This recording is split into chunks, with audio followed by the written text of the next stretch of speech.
People might think you're joking, but, like, there are jokes in this movie, but it is not a comedy. It is a proper thriller. It's a real thriller. Yeah. So here's the thing, right? So in this particular film, because it takes place in an airplane, they had to build the sets, right? Yeah. So the biggest thing for me was the confined space, heat. I fall asleep flat. Like, not because I'm a narcoleptic, but if I get hot, I get sleepy. So my thing is, like, so I do fall asleep fast. And because I'm an action star now, I'm on harnesses and all of this stuff. And I'm like, you can't overwork me, because I'm like a car, baby. You overheat me, I'm gonna shut down. Of course. You understand what I'm saying? Totally Don't gas me too hard. No. Give me room to go. Oh, he has a little battery. Okay.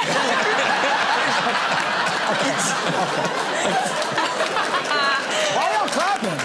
Why are you clapping? Don't celebrate that. Graham? Trying to do a sex scene and there's a load of bored people with wet weather gear holding up boobs or texting on their phone. And I found one note she gave, which was very helpful, which you can all try in an awkward moment when you're not feeling it. I was totally feeling it, that's not is when an orgasm feel like the sun is hitting your face. What, like squinting? That. Oh, that? Oh, I think you were just going to go like that. Like that. I've come.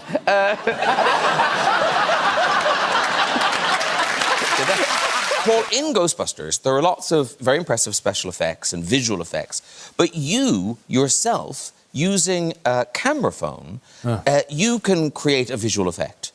I can. Yes. Where it appears that people are seeing something they're not. That's right. OK, can you demonstrate it? Sure. Good. Can I just say, you are all going to be trying this. Yeah, this is, I'll try it on you. That OK. Okay. What do I need to do? Just sit there. OK. They should be fine. All right. I think we can... Do you know what he's doing? Yes, I do. You will in a minute. I think it should be synced to... yeah, I think it's synced now. So here's the picture that you just took. So...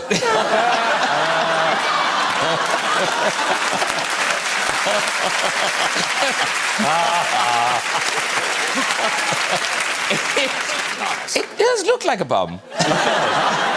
Miriam looks really confused. What happened? Oh, yes, do Miriam. There we go. Are you doing it with your fingers? Yeah.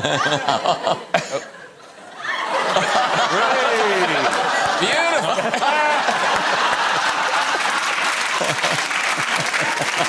What is that? It does look like a bottom. Yes. I happen to have really sausage-looking fingers that make a really nice tush. And you can frame the camera so it looks like you're just basically... I just got to know how you discovered this unique I know, that's what I want. of yours. And actually, there's an even more sophisticated version. Yeah. Okay. You can do, well, let's see if I can... I don't know if sophisticated is the right word, but... Oh!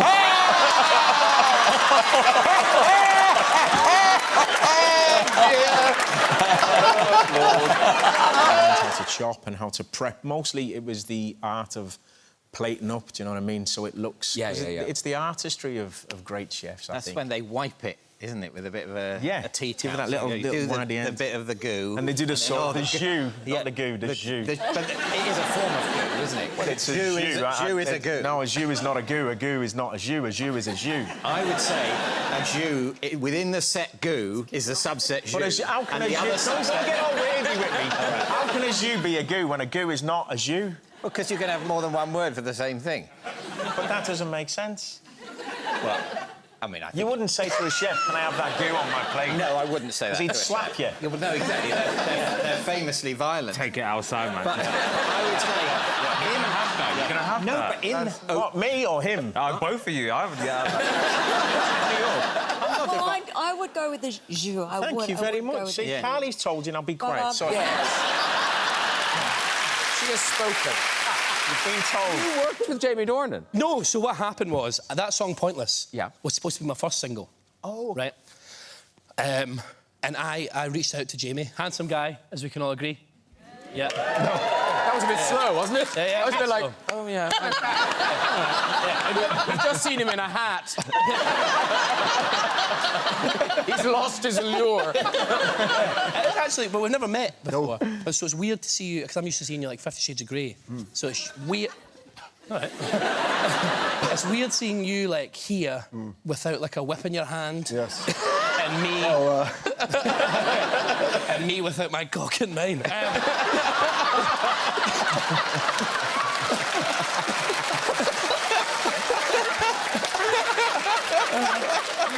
I like you. Listen, Lewis, it's great to have you back in the world. Recently, Taylor and Eddie, you have worked together. We have. Oh, wow, yeah. It was a decade ago. I once died in his arms in a screen test for Les Mis. I did not know this. I did not know this. There's a lot that people don't know about this story. Basically, I was auditioning for 2 roles in Les Mis, and I'd done a few auditions and gone to New York and whatever, and I think it had been established that I had more of a look of Cosette, but I had the range vocally of Eponine, so it was established that, like, I was there for a good time, not a long time. I wasn't gonna get this role. But they were like, you know, do you want to come to London for one last screen test and you'll get to screen test with Eddie Redmayne? I'm like, this seems like an experience I want to have in my life. You're like one of my favorite actors. You're so ridiculously talented. And I was like, so yeah, I'll go to London. Like, Yes, indeed. so I get there, and they're like, okay, so we really want to like make you look like Eponine. We're gonna try to do it's the, you know, she wasn't like loaded. She had brown teeth. You know, like she didn't have a lot of money, so. A 19th century street urchin. Yeah, exactly. I'm trying to say it in a way that makes sense, but. She didn't floss. Exactly. So they were like, we're actually gonna paint your teeth brown for this. And I'm like, so you're gonna do that after I meet Eddie Redmayne, right? That's not something you do before. I get to meet people and then you do the brown teeth. They're like, no, it's this is just everybody's gonna meet you with the brown teeth, and we're gonna like do like big circles under your eyes, like you're near death. And I was like, this has immediately become a nightmare for me. And so then I had, you know, you were so nice, but I think when I met you, I was like, you're so nice for me.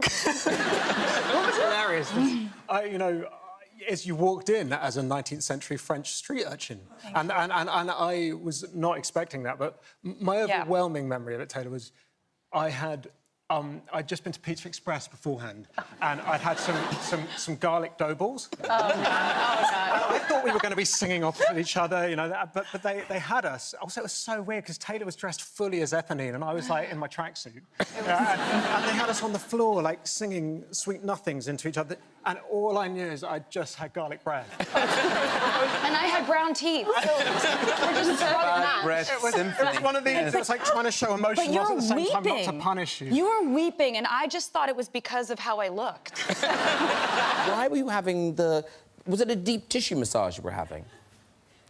Where are you going with this, Green? Weren't you having a Turkish massage or something? I don't know what it has to do with what we're talking about. It's a funny story, tell it. I had an awful experience having a Turkish massage where this guy's idea of massage was to, like, take my one leg and the other arm and try and connect it behind my back. And I was kind of like, you know, like that. And then his belly went in my mouth. It was like a little Borat moment. And you know when you get something weird in your mouth and you're like, if you're eating something, you go like, your brain sends your tongue to figure out what it is. It's not a conscious thought. It's just like, is that a bone? Figure that out. Your tongue goes in to figure it out. My tongue was like, what is that? It's a hairy belly.